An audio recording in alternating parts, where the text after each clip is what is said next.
Peter Lang had already missed 2 meetings when his assistant called his phone for the 3rd time. It went straight to voicemail. That alone would have been strange. Peter didn't ignore calls. He ran his days by them. His calendar was usually the most reliable thing about him. Blocks of appointments, site visits, lunches with clients, evening check-ins. People built their schedules around his. When Peter Lang disappeared from a morning without warning, it wasn't just unusual. It disrupted an entire system. By noon, people were looking for him. By mid-afternoon, people were worried. By evening, the silence around his name had become heavy enough that no one could pretend it was normal anymore. Peter Lang was not the kind of man who slipped away. He was visible, accountable, anchored to routine. A businessman whose life was measured in transactions and timelines, whose presence was expected in offices and on job sites, whose phone rarely sat unused. He answered emails quickly. He returned calls. He showed up early more often than late. Someone always knew where he was supposed to be. That day, no one did.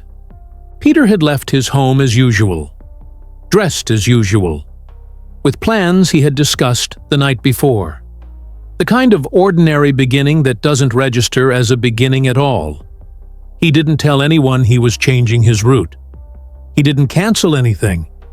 He didn't leave a message hinting at stress or fear. He simply entered the day and never exited it. By the time police were notified, Peter Lang's absence had already begun to feel unnatural. His car hadn't been located. His phone hadn't moved. There were no reports of an accident, no sign of a breakdown, no purchases, no sightings, nothing that explained why a man who lived inside a web of obligations had failed to touch any of them. The first officers to handle the case approached it the way you approach disappearances that defy routine. They didn't start with drama. They started with structure. They built a timeline. They mapped his last confirmed location. They pulled call logs. They contacted employees, business partners, family members. Everyone said the same thing in different words. This didn't make sense. Peter had been under professional pressure, but not crisis.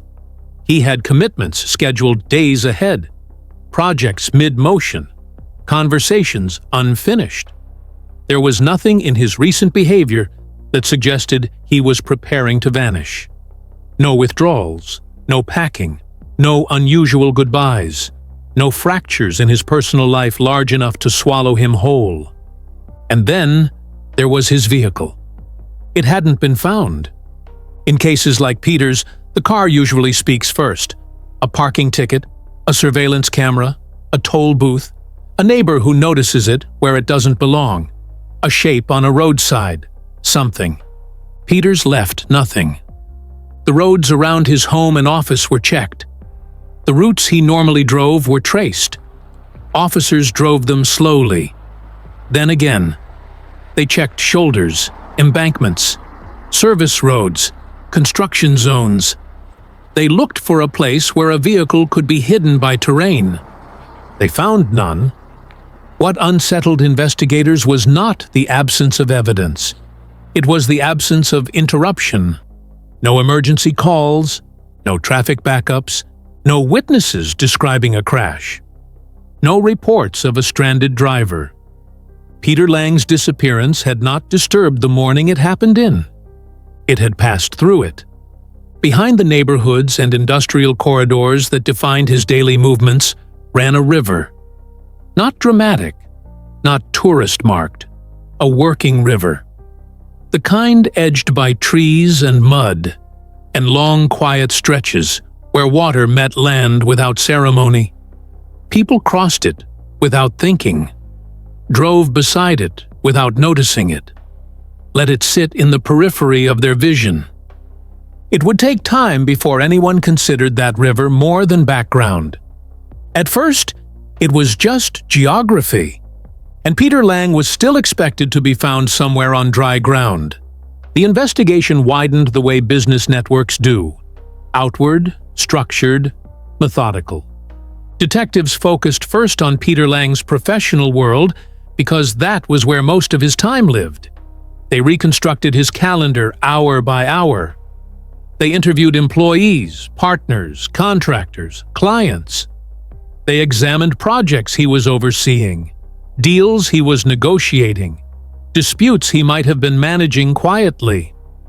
They pulled financial records, bank activity, corporate accounts, recent contracts. If Peter had been pulled away from his life by someone else, the reasoning, they believed, would be written somewhere in transactions or tensions. What they found was weight, but not rupture. Peter's work was demanding. He was responsible for large decisions. He carried other people's livelihoods inside his own. There were deadlines, pressure, complications.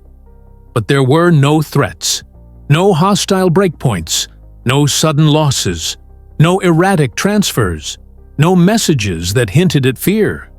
His final communications were ordinary: confirmations, short replies, a note about a meeting he expected to attend. He had been planning forward. Meanwhile, officers continued to look for his vehicle. They contacted nearby jurisdictions. They checked impound lots, hospitals, repair shops.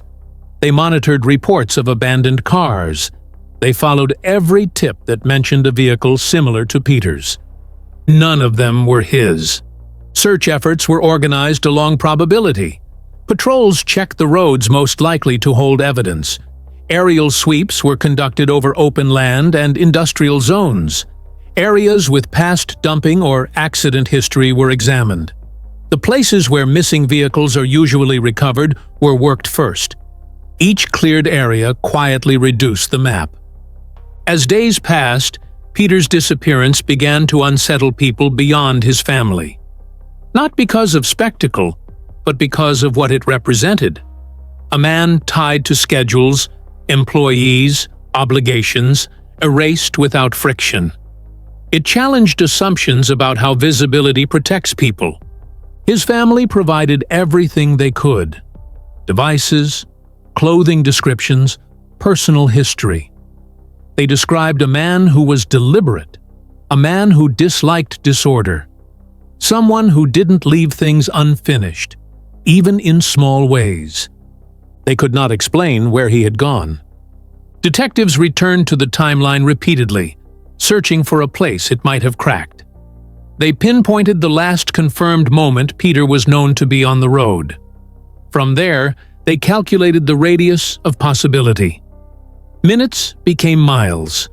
Miles became dozens of potential deviations, and slowly, the river began to re-enter the conversation. Not as a conclusion, as a question. Peter's known route paralleled the water in several places. In others, it crossed narrow tributaries and unmarked channels. There were access roads, maintenance lanes, old industrial turnoffs, places a driver could drift without realizing the boundary between pavement and ground had ended. Officers checked obvious crossings. They stood on bridges. They scanned banks. They looked for disturbed earth, broken foliage, guardrail damage. They saw none. The river, at the surface, offered no disturbance, no oil, no floating debris, no tire marks leading in. Its banks were thick in some places, hardened in others. Long sections were invisible from the road entirely. Divers were not immediately deployed. There was still no location to justify them. The river stretched too far, too inconsistently, to be treated as a single search site. Without a point of entry, it was a theory, not a plan. As the investigation aged, it entered a different phase. Peter's case did not go cold. It went quiet. It shifted from pursuit to management, from fieldwork to file work. Tips were logged. Information was reviewed. His name circulated in briefings. But without a physical anchor, each new action carried less force, and the river remained what it had always been: part of the scenery. Months turned into years with no change in Peter Lang's status. His company adapted in the ways organizations do when someone central is removed. Responsibilities were redistributed, projects reassigned, decisions made in rooms where his seat remained symbolically open long after it was practically empty.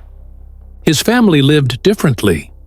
They did not reorganize him away. They carried him forward into everything. Every call that came from an unknown number. Every report of a found vehicle. Every mention of remains recovered from remote land. They learned the language of waiting. The careful tone you use when hope has to survive. Repeated corrections. They marked time in absence. Investigators revisited Peter's case periodically. They reread interviews, reran data, checked new databases, compared unidentified recoveries. Nothing connected, nothing matched. His digital footprint ended cleanly. His financial footprint remained stable. His social footprint never reappeared. What troubled some detectives was not that he hadn't been found. It was that no secondary evidence had ever surfaced. No confirmed sighting, no use of identification, no trace of travel, no hint of another life. People who disappear intentionally usually leave distortions behind. Peter had left none. Environmental conditions slowly complicated the places they had searched. Brush thickened along roadsides. Development altered drainage. Water levels rose and fell. Sediment moved. The landscape that might once have shown a fresh disturbance became a record of years instead of days. The river especially changed. Currents rearranged its floor. Seasonal flooding redrew its edges. Algae bloomed and vanished.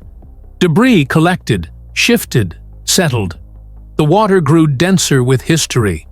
To search it comprehensively would have required resources tied to a location investigators still did not possess. The river spanned miles. Its depth varied. Its visibility was inconsistent. Its bottom was uneven, choked in places with branches, discarded material, old infrastructure. Without a witness or physical marker, the river could only be guessed at. And guessing is not an operational plan. As time went on, Peter's disappearance slipped into a category that resists resolution. Not unsolved, unplaced. His file remained active, but without motion. It was carried forward by one thing only: the possibility that his vehicle had never left the environment, that it had not been hidden, only absorbed.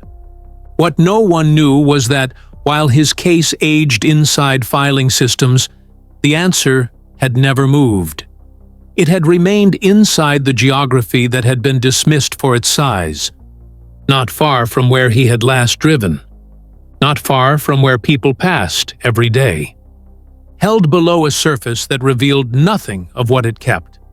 By the third week after Peter Lang vanished, the case had gone cold in the public eye, but behind closed doors, investigators were just getting started. What changed everything wasn't a dramatic confession. It was a financial anomaly. A cyber forensics unit finally finished mapping Peter's business accounts. On the surface, his companies looked stable, but underneath, they found something disturbing. Over $2.3 million had been quietly moved through shell accounts in the 6 months before he disappeared. The transfers were small, strategic, almost invisible.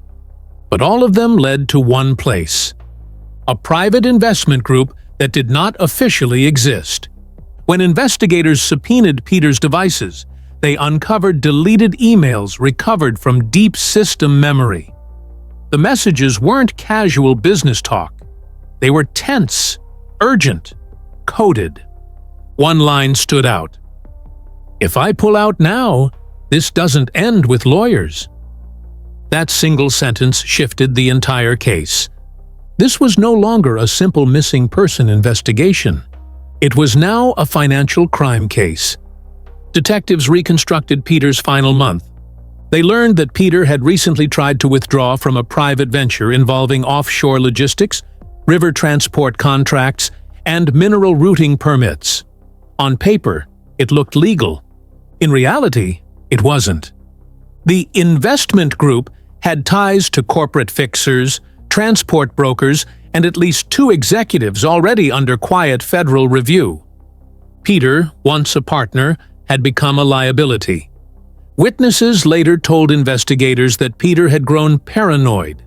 He changed routes, stopped using his main phone, began documenting meetings in a private encrypted journal. That journal was found on a flash drive hidden inside a book in his home office. Inside it was a timeline, names, meeting locations, and one final entry dated 2 days before he vanished. "If anything happens to me, the river isn't the beginning, it's the end." No one understood that sentence at the time, not yet. Re-examining surveillance footage near the industrial river zone, analysts noticed something previously dismissed: a maintenance barge that wasn't scheduled to be there. It had cut its transponder for nearly 4 hours, right in the same time window Peter's car was last seen. For the first time, investigators had a working theory. Peter never randomly ended up near the river. He was taken there, and whatever happened afterward was meant to erase evidence. But something had gone wrong. The river didn't keep its secret. It revealed it. Once the financial task force joined the investigation, everything accelerated. Subpoenas were issued, phones were seized, and one of Peter's former associates quietly requested immunity. What he told them finally connected all the pieces. Peter Lang had helped build a private investment operation that secretly controlled transport routes and storage facilities along multiple waterways. Those routes were being used to move assets that were never officially logged. At first, Peter believed it was aggressive but legal business. Then he discovered documents that showed the operation was being used to mask illegal financial flows and unregistered shipments. He wanted out, but exiting wasn't allowed. The associate confirmed that Peter had been summoned to what he believed was a final negotiation. It was never meant to be one. According to testimony, the plan was to stage Peter's disappearance as a voluntary vanishing, destroy his trail, scatter false digital signals, and sink all evidence with industrial waste transport. But the river zone wasn't empty that night. Unexpected maintenance crews, a delayed shipment, a camera that wasn't on the schedule. Someone panicked. The operation rushed, and mistakes were made. Evidence that should have vanished didn't. And weeks later, the river surfaced what they thought was gone forever. Within 4 months, 3 corporate executives were arrested. 2 shell companies were dissolved by court order. Over $180 million in hidden assets were frozen. International transport audits were launched. And a sealed federal investigation expanded into multiple countries. Peter Lang's case became the public doorway into a much larger scandal.